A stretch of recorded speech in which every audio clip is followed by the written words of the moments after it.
Yeah. Hair flip, yeah, I'm a badass bitch. I don't like it. Hair flip, yeah. Oh my god.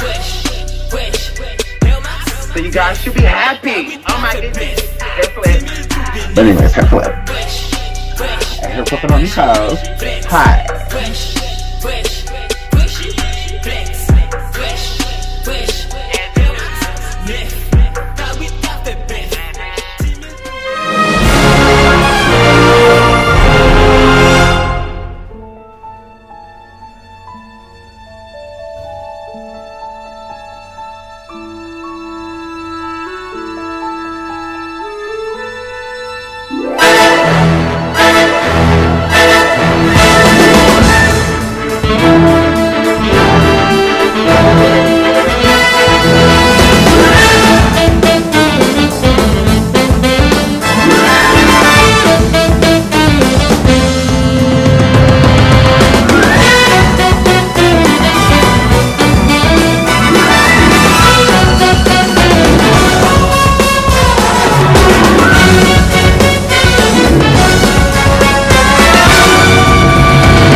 Yeah. Uh-oh. What's up, y'all? What's up? Yeah, 50 Cent, Olivia in the building. Call from Chris Lighty, and he's like, hey, you know, I hear you're over at Interscope. I have an artist that I manage who would really love for you to sign with them. And I'm like, well, how does that work? I'm already signed to the label. And they were like, well, it's a subsidiary of the label because they have a label on Interscope. So it would be Interscope / G Unit that you'd be signed to. And then he tells me it's 50 Cent. So I'm like, oh my God, like, okay, I'm a solo artist. 50 Cent is the most popping thing right now.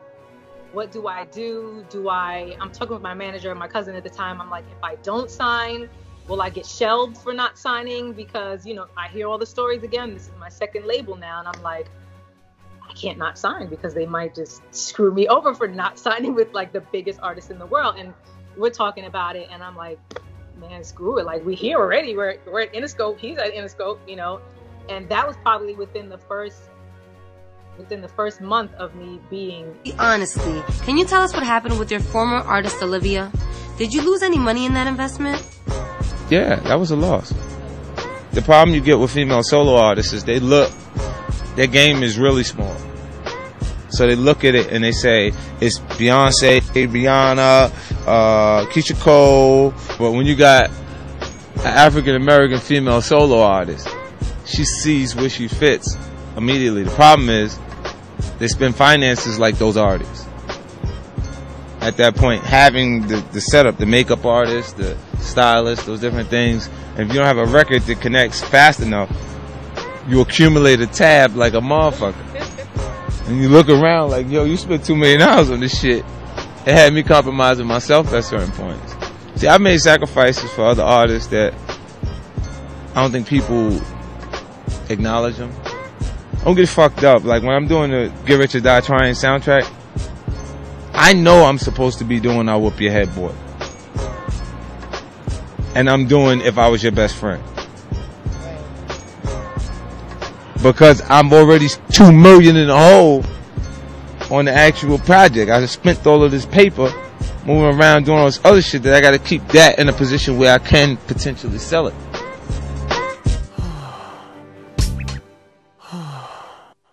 Based on people that I brought around, you know, I had to take a page out of Jay's book because he don't compromise himself at all for them.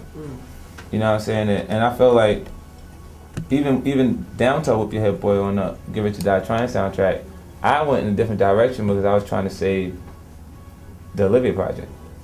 I went for Best Friend and had her create a remix to it and played that version and shot a music video for it when I Whoop Your Head Boy was already going in the club. It was that was their choice. You see what I'm saying? And I was like, because I'm $1 million in on this situation, I'm like, yo, let me get this off. And right after you come off of Best Friend, you could drop your single and then all kind of other stuff. We can just go from there. Didn't work out. Yeah. But she went to work with Missy. She went to work with Missy, and then it got kind of crazy, like, cause you gonna wink at me with the camera I think with the camera right in your face, you gonna wink at me like? I think it got crazy because she was like, Missy was trying to like own her a little bit. Jesus. I think Missy hit that.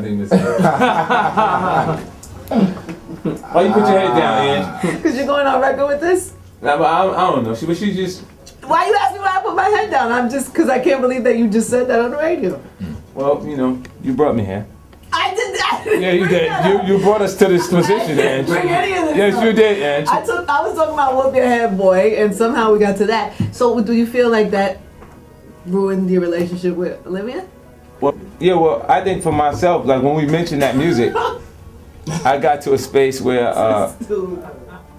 when we mentioned that, like that was a point that I made a decision to go towards something that was like lighthearted, because I had an artist that I was trying to help position it, and then I could have just went down the 50 Cent road with I Whoop Your Head Boy and had my audience happy with me, and instead I made a sacrifice of just trying to keep her in the public eye so I can actually come back with her single. And then Missy came into the conversation because Missy was actually delivered. It was Cherry Pop, right? That record. And then it never actually launched the record. And she had the option to get the Keisha Cole record. With the Biggie sample? Ain't Gonna Love You? That one? Yeah. Smash! That was Olivia's record. Missy gave her both of those records to pick from. And she picked the other record, and then... Why do I feel like you're mad? I'm not angry.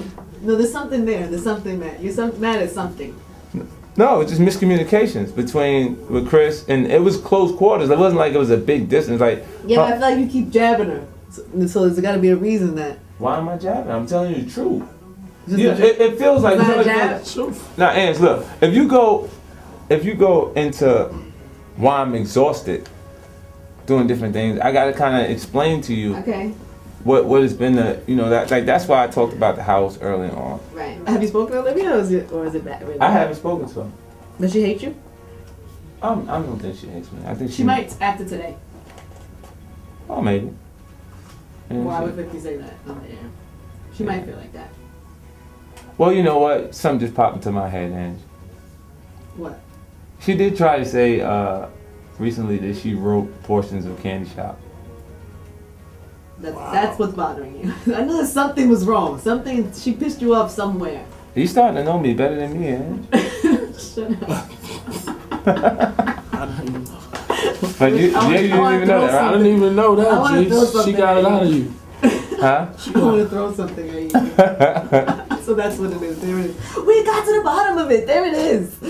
All right. Well, I always have fun. I always look forward to these little talks of ours.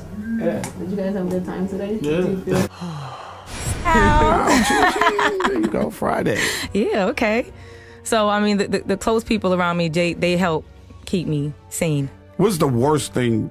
I shouldn't say the worst thing. What's the one thing that you read about yourself on a blog or on the internet that made you really hurt your feelings? I mean, probably that comment that Fifth said about me and Miss, that hurt the most, because he knows me very well. He knows her very well. So it was like, wow, even though we know y'all were romantically involved? Yeah. Even though that he jokes a lot, and I know that he's a sarcastic person, it's like, why would you even say that? Plant that seed. Yeah. And it's like, okay, you probably are hurt because I started working with her more. Okay, but she does R&B. I can't keep doing rap records, Fifth. You know what I'm saying? So it hurt both of us. Like, she called me and was really, really upset. I was upset, and I was like, okay, Chris, I can't believe he would even insinuate that, joking or not. That's not funny. Did you speak to him about it? Nah. Like, what am I going to say? What am I going to... Curtis. We're just going to go back and forth? Yeah, like... Curtis, you know better. Curtis. Don't do that, Curtis. Stop it. But I know that he does that for shock value. So I'm not going to just come back and just retort with you for what? Right, but don't you feel like when somebody do that, they kind of using you? Yeah. So that was the one that hurt you to the core? All right. Because he knows me well, so it's like, okay, you really going to go there? Like, wow. Well, good luck with everything, Olivia. It wasn't really Fifth's fault. He just didn't know how to do R&B. Like, it's all rap. Every artist that was up there was rappers. I'm the only R&B person he ever signed. There was no R&B presence up there, so nobody else could really help him. Being that he was the boss, he took on everything, So he and I had a discussion about, me leaving because it just wasn't working. I'm not rap. Every show we have to go and do out. Sometimes I would hype him. It would be me and him go out, and then I would do Candy Shop and So Amazing and Best Friend with him, and then I'd go out and do my own R&B segments, but in between the rap joint. But I mean, it worked because they love me, the fans love me, but I'm R&B. You know what I'm saying? So we parted ways, and the media made it what it was, but everything is still all good. You see, I still mess with Banks and Yayo and Who Kid Daily.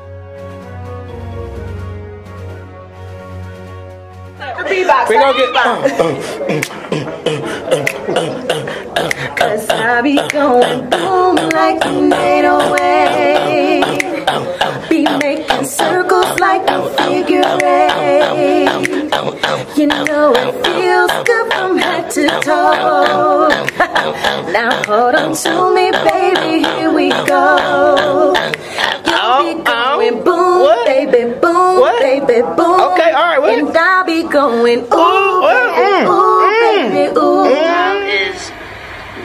I would say it's universal because it's pop, it's R&B, it's rock, it's soul. I mean, it's all of that combined on one album, We even got a Latin feel to one of our songs, so it's a lot of different cultures put on one album. Fifth Element, very futuristic. Martin Weiss, the director, came up with the concept. He wanted to look like, you seen the movie The Fifth Element. He wanted to look like, crazy hair and stuff. Like in the video, I had on the black bob wig with the 2 long ponytails and stuff. He wanted to look futuristic, like the Jetsons or something. Nitina Reed was an American singer, songwriter, rapper, and actress. During early 2000s, Reed became engaged to Corrupt. Though the couple never married, they had planned to be married in spring 2001 and rescheduled it 2002 or 2003. Due to conflicts with their work schedules, Reed became pregnant and Corrupt's child during the recording of Blackout. She said that the album's limited release was the result of her pregnancy and the label's uncertainty over the group's future. In 2002, she gave birth to their son, Tren Brown. Following Reed's pregnancy, the couple separated. Reed's father said that being a mother was one of her most treasured roles. Following Lopez's death in an automobile accident in 2002, Reed was interviewed for a Bet Tonight episode about her life. Reed said she lived with Lopez's 3 months before her son's birth, was taken into care during the pregnancy. Tren, who had lived with Corrupt for 4 years before Reed's death, remained with his father. Reed's father said he planned to raise money to help Tren. Reed was nominated for several accolades for her work with Black. For 808, the trio was nominated for Best R&B, Soul or Rap New Artist at the 1999 Soul Train Lady Soul Award.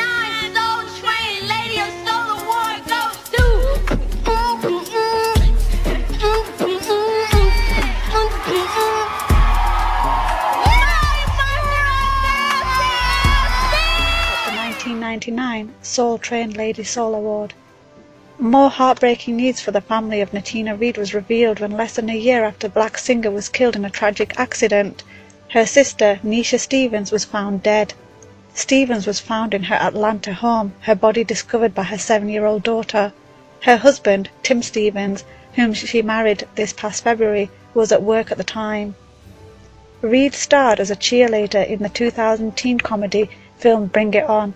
She later appeared as herself in the comedy drama television series. Now let's get into Shamari DeVoe. Shamari DeVoe from The Atlanta Housewives was involved in a lesbian relationship with the hip-hop star Missy Elliott. According to Missy's close friends, last night on The Atlanta Housewives, Shamari opened up about her same-sex relationships in the past. According to Shamari, she had an open relationship in the past and had had relationships with women. One of those women was Missy Misdemeanor Elliott. According to one of Missy's close friends, Shamari and Missy were a couple about a decade ago. The insider explained, Shamari wasn't gay or anything. Missy turned her out. The insider explained, I think they were working on music and Missy talked her out of her drawers. She added, Missy and Shamari's relationship was before her marriage to husband Ronnie, the insider claims. And it didn't last long either. Missy had a lot of girlfriends back then. Her friend told MTL News. According to Shamari's Bravo biography, she's no stranger to the limelight. Marcel. Real Housewives of Atlanta newcomer Eva Marcel revealed to Us Weekly managing editor Brody Brown how Missy Elliott reacted to Shamia Morton bringing up the old rumors that the two women dated in the past. When asked if she warned Missy about the story surfacing on the show, Eva responded, "No, I didn't, because Missy is so non-confrontational. She's not that girl," Eva says. However, the America's Next Top Model winner reached out to us after the rumors were brought up again on Watch What Happens Live. This is what she quoted. "But I did talk to her after Watch What Happens Live, and she sends me the emoji of a hand on the head," she explained. "It was hilarious. And I was like, I know, so petty." And she's like, "You know what, girl? You held your own. I appreciate it. You know what I mean? The way you held me down." I was like, "Look, I'm not gonna create a space for you to have to defend yourself against this girl. You're not on the show. It's not fair to you," which is kind of why I was really pissed off. Kevin McCall. Although Kevin McCall and Eva's relationship has been over for many years, and Eva is happily married, Kevin is still making some shocking accusations about Eva. Kevin posted a message via Instagram insinuating that Eva and Missy Elliott are in a romantic relationship. He writes, "Everyone knows that at Missy Elliott sends the best baby shower gifts. To prove she will always be top dog. Mike, Missy comes first, sir," McCall wrote. He added, "I feel sorry for Mike Sterling because he doesn't know about the trips to Dubai the industry runs through ex-models and leaves them desperate and have to rely on having children with successful men for steady income to keep that man. I got out of my punishment while lies to people with no high school diploma. Reality TV watchers, haha, I made it out alive. Poor Mike, you'll see in a couple years, maybe less. Me and Lance dipped for a reason. Haha, duh." Da Brat. Missy Elliott was also rumored to be in a romantic relationship with the musician Da Brat. American rapper Da Brat was never opened up about their sexual orientation, but has been found dating both male and females. Da Brat likes dressing up like males, and maybe that's why she got into a relationship with Missy Elliott. The lovebirds enjoyed each other's company and kept each other warm. Missy Elliott and Da Brat also worked on various music projects, which strengthened their relationship.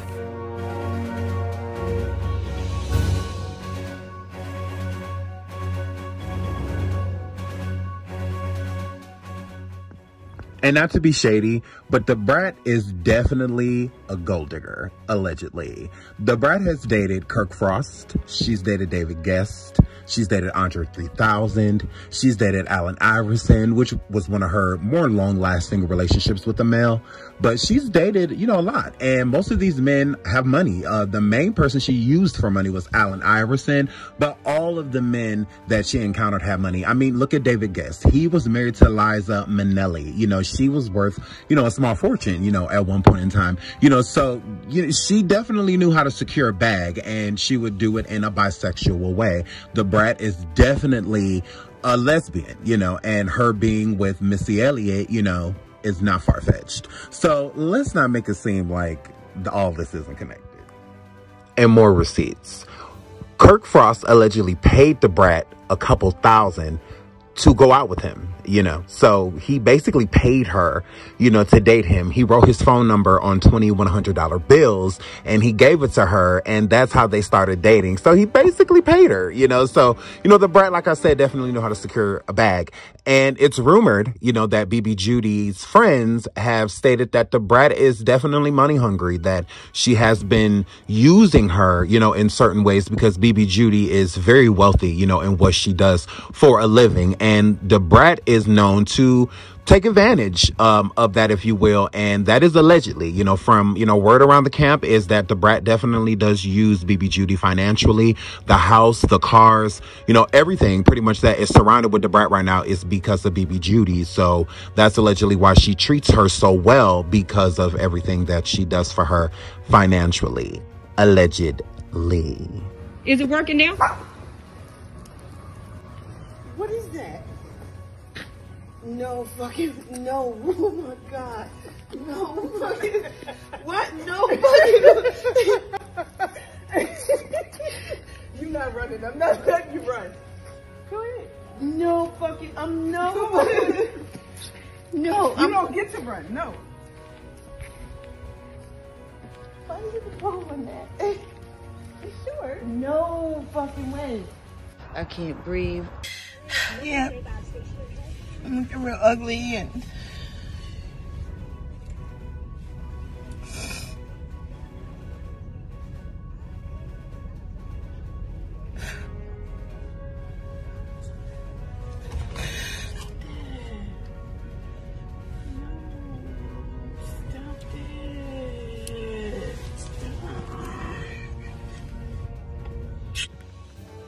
Now, don't get me wrong. This would be a very beautiful thing, especially a new relationship that is flourishing. You know, the brat's in love. BB Judy's in love. The brat finally gets to live her life how she wants to live her life as an open lesbian, an out lesbian. But here's the thing, if you didn't know, the brat got sued for almost $7 million for taking a bottle and bursting it over a waitress's head in the bar. The brat never paid her. The brat filed for bankruptcy, and the judge agreed that the brat could not pay the sums due to her being bankrupt and not being financially stable enough to be able to take care of said situation with this young lady. But here's the thing again, brat.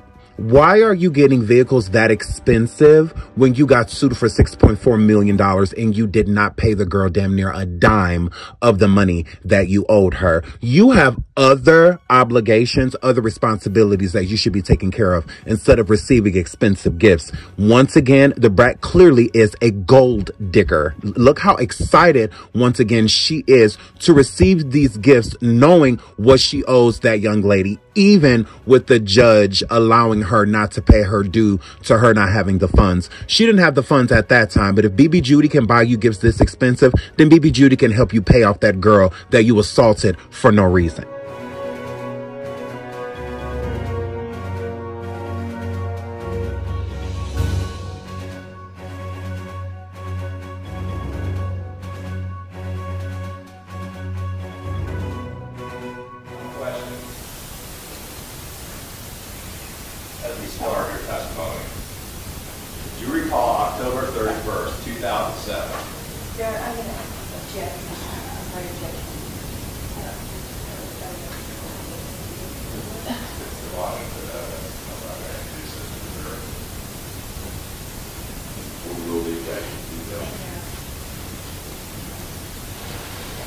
That day, the defendant sitting right here smashed a bottle from over your head. Yes, it was. Don't read your lips, please. Thank you. Yes, it was. That was the bottom. What happened on that night and why are we here today? The objection compound. What is going on? I'll rewrite it down to rewrite it. Miss Stevens, what happened that night? Simply.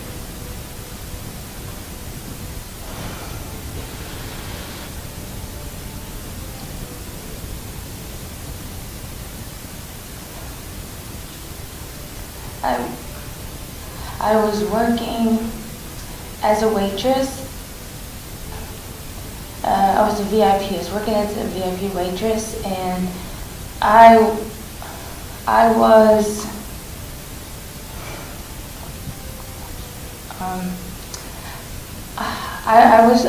I was getting orders, and one of my managers wait. Okay, so I'm a VIP waitress, and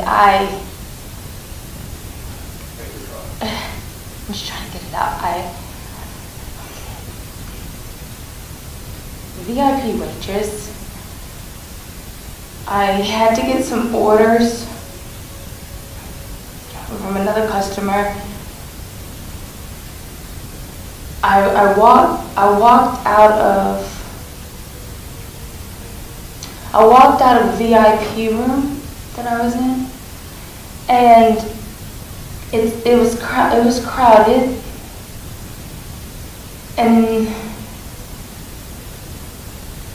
I made a turn. I was going up a ramp, and there's people there, and I'm in my Halloween costume. I was a police officer, and I was getting the bottles of Moet, left the VIP room, walked up the ramp to meet my manager, and there were people on the ramp, and there was a bodyguard, and I reached out for him. He reached out for me, and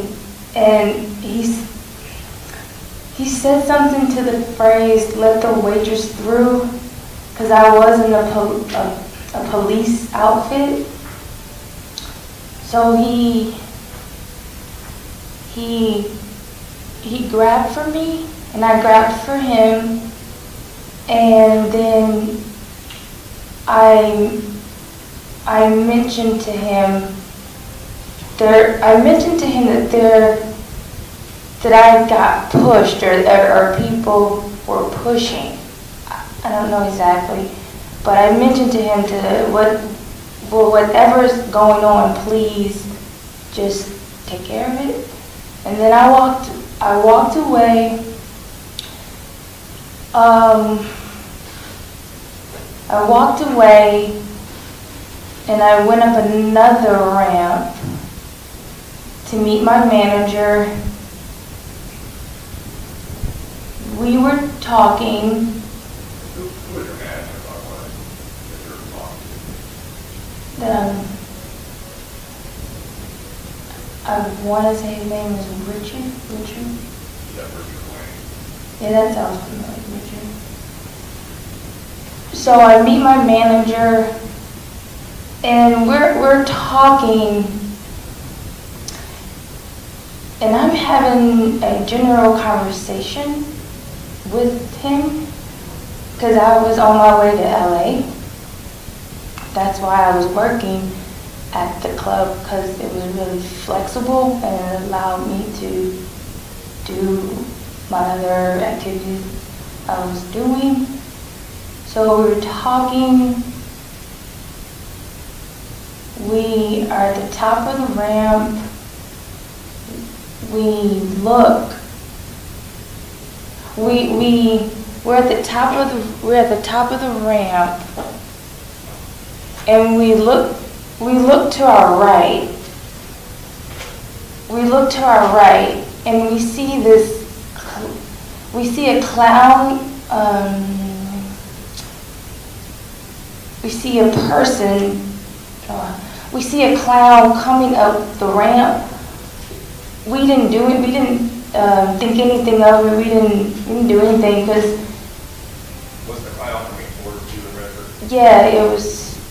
That's what I'm looking here to try to visualize it. I'm here, and the clown is coming from where, like, a little past where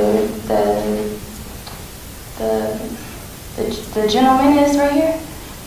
So the clown's a little past him, coming our way. The veil up in the corner.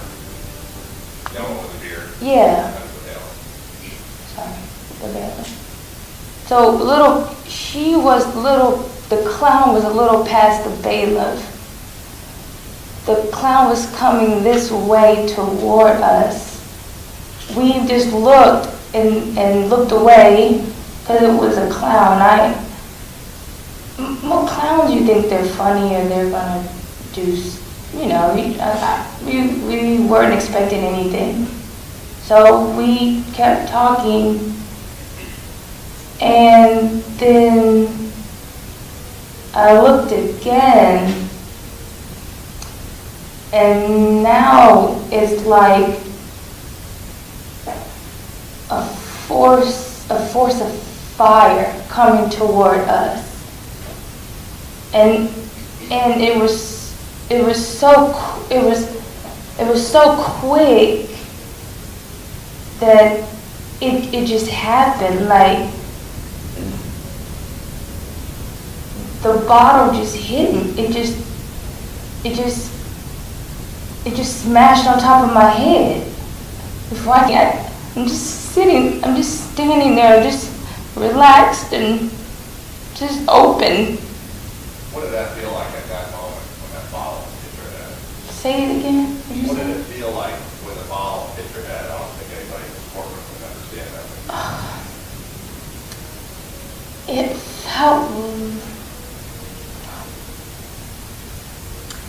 felt like someone pulled my tongue out of my mouth and wrapped it around my head thousands of times, and then took a knife and drug it through my skull, and then just started pressure, just like fire, it just stuck there, I don't know how else to describe it. It was so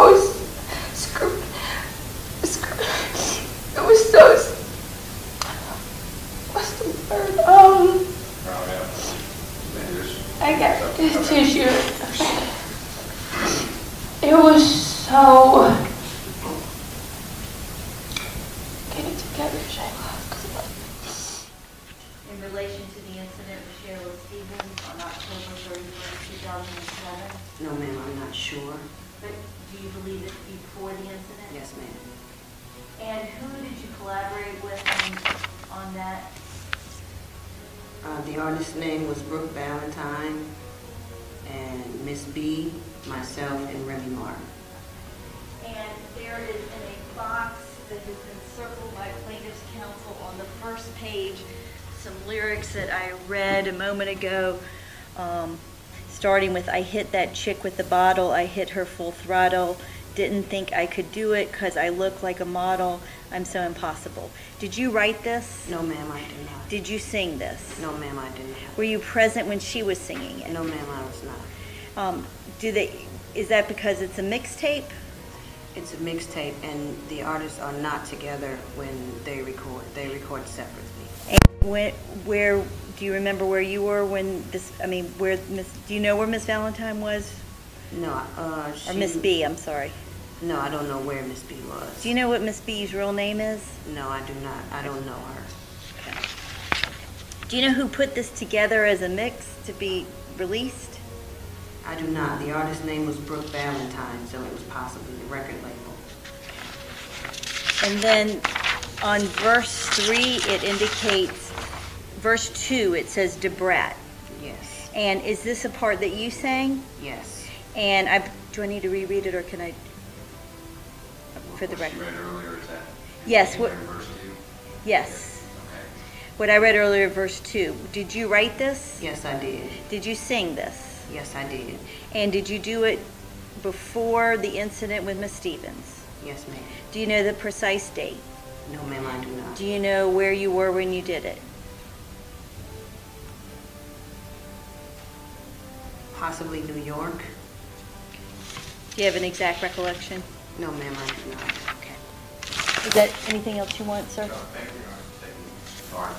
After doing some digging and some reading, from what I gather from some of the witness statements from that night that occurred, allegedly, Debrat was flirting with this waitress, and she was not reciprocating Da Brat's energy. And in a drunken rage, allegedly, Da Brat threw the bottle at her because she was not reciprocating her lesbian energy. Allegedly. Single Make It Hot, the two lovers were often hanging out together and even worked together in several music projects. They would be seen arm in arm, even at celebrity parties and award ceremonies. Their relationship grew in leaps and bounds. However, everything came to an end and they parted ways. Missy Elliott had been in a relationship for a little while. Corinne Steffens had worked as an actress and a video vixen, having appeared in more than 20 music videos.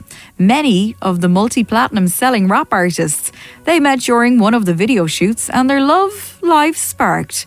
The two lovers were always spotted together in parties and also in music events, hand in hand. They really enjoyed each other's company and often spoiled each other with expensive gifts. Now, Corinne Steffens wrote about Missy Elliott in her book Confessions of a Video Vixen. And let's just say that Karen did not have the nicest things to say about Missy Elliott. Let's start with the fact that she says that Missy Elliott was not that good of a lover. And on top of Missy not being that good of a lover, she states that Missy had an odor in her vaginal area. She states that it was hard for her, to be able to get the job done in that area and please Missy because there was such an odor. And if you don't believe me, check out these receipts that state the unstatable. Where you from? Virginia, Portsmouth, Virginia. Yeah, what's the music vibe out there right now? What's it like? I mean, we got the same vibe as New York. Mm-hmm. We don't have like go-go or just like loop music. I think we like on the same vibe as New York. Mm-hmm. All right, now how did you get started in the industry? Through Devontae from Jodeci. Okay. We met him at a show at Hampton Coliseum. They was on a Hammer tour. Mm-hmm. And my group sung for him. And they flew us up there next week. And it was like, y'all hot. All right, now a lot of viewers don't know about this, so tell everyone out there, what are your talents? I mean, you can rap, what else can you do? I wouldn't say I'm a Patti LaBelle singer, but I try to sing, rhyme, write songs, produce.